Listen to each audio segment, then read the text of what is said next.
rasio aktivitas. Sebelum masuk ke materi, saya akan sedikit memberikan pengantar, yaitu rasio aktivitas merupakan alat analisis keuangan yang mengukur seberapa efisien perusahaan dalam memanfaatkan asetnya. Rasio ini mengukur kecepatan atau efektivitas aset dalam menghasilkan pendapatan. Nah, terdapat 9 jenis dalam rasio aktivitas. Yang pertama, rasio perputaran persediaan, yaitu mengukur seberapa sering persediaan perusahaan dijual atau digantikan dalam satu periode. Yang kedua yaitu rasio perputaran piutang. Rasio ini mengukur seberapa efektif perusahaan dalam menagih piutang dari pelanggannya. Yang ketiga yaitu rasio periode penagih piutang. Rasio ini mengukur jumlah rata-rata hari yang diperlukan untuk menagih piutangnya. Yang keempat yaitu rasio perputaran aset tetap. Rasio ini menunjukkan seberapa efisien perusahaan menggunakan aset tetap seperti pabrik, peralatan untuk menghasilkan pendapatan. Yang kelima yaitu rasio perputaran total aset. Rasio ini mengukur seberapa efisien perusahaan dalam menggunakan seluruh asetnya untuk menghasilkan pendapatan. Yang keenam yaitu rasio perputaran utang. Rasio ini menunjukkan seberapa cepat perusahaan melunasi kewajiban utang dagangnya kepada pemasok. Yang ketujuh, periode pembayaran utang. Rasio ini mengukur rata-rata jumlah dari hari yang diperlukan perusahaan untuk melunasi utang dagang. Yang ke-8 yaitu rasio perputaran modal kerja. Rasio ini menunjukkan seberapa efektif perusahaan menggunakan modal kerjanya untuk menghasilkan penjualan. Dan yang terakhir ada rasio perputaran aktiva lancar. Rasio ini menunjukkan seberapa efisien perusahaan dalam menggunakan aset lancarnya untuk menghasilkan penjualan.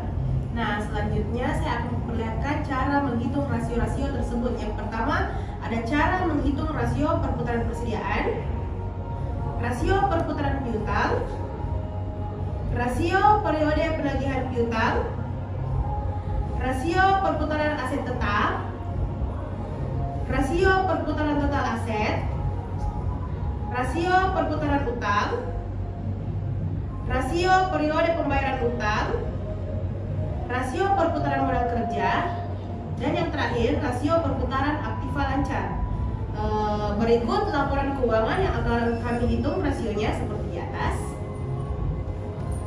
Nah, lalu setelah kami hitung, kami mendapatkan hasil untuk rasio perputaran persediaan seperti di atas, rasio perputaran piutang seperti di atas, rasio periode penagihan hutang, rasio perputaran total aset tetap, rasio perputaran total aset, rasio perputaran utang, rasio periode pembayaran utang, rasio perputaran modal kerja, dan yang terakhir rasio perputaran aktiva lancar. Yang pertama, rasio perputaran persediaan 5,25 kali. Interpretasi, perusahaan mampu menjual dan mengganti persediaan sebanyak 5,25 kali dalam setahun. Angka ini menunjukkan efisiensi manajemen persediaan. Semakin tinggi rasio ini, semakin baik perusahaan dalam menjual produk dan meminimalisir persediaan yang tidak terpakai. Yang kedua, rasio perputaran piutang 12,5 kali. Interpretasi, perusahaan berhasil mengumpulkan piutang dari pelanggan sebanyak 12,5 kali dalam setahun. Ini menunjukkan efisiensi dalam proses penagihan piutang dan bahwa pelanggan membayar lebih cepat. Rasio ini di atas 10 kali menandakan bahwa perusahaan memiliki kebijakan kredit yang baik. Yang ketiga, periode penagihan piutang 29,2 hari. Interpretasi, rata-rata waktu yang diperlukan perusahaan untuk menagih piutang adalah sekitar 29,2 hari. Ini menunjukkan bahwa perusahaan cepat dalam menagih piutang dan periode ini berada dalam batas yang sehat, di mana semakin rendah angka ini, semakin baik untuk likuiditas perusahaan. Yang keempat, rasio perputaran aset tetap 3 kali. Interpretasi, dengan rasio 3 kali, perusahaan menghasilkan pendapatan 3 kali dari nilai aset tetap yang dimiliki. Hal ini menunjukkan efektivitas penggunaan aset tetap atau seperti mesin dan gedung dalam mendukung pendapatan. Yang kelima, Rasio perputaran total aset 1,25 kali. Interpretasi, perusahaan menghasilkan pendapatan sebesar 1,25 kali dari total aset yang dimiliki.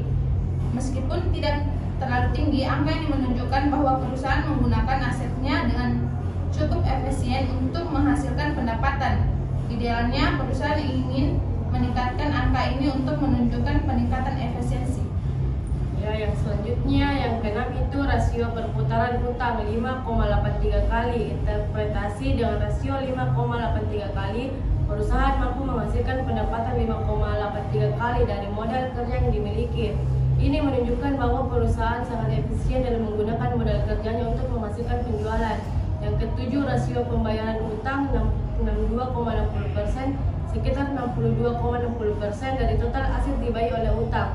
Rasio ini menunjukkan proporsi utang terhadap total aset. Idealnya perusahaan harus menjaga angka ini di bawah 50% untuk memastikan tidak terlalu bergantung pada utang.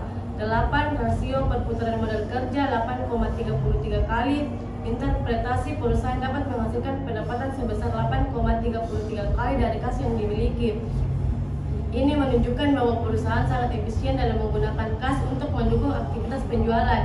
Tingginya angka ini menunjukkan bahwa perusahaan memiliki pengelolaan kas yang baik. 9. Rasio perputaran aktiva lancar 5 kali.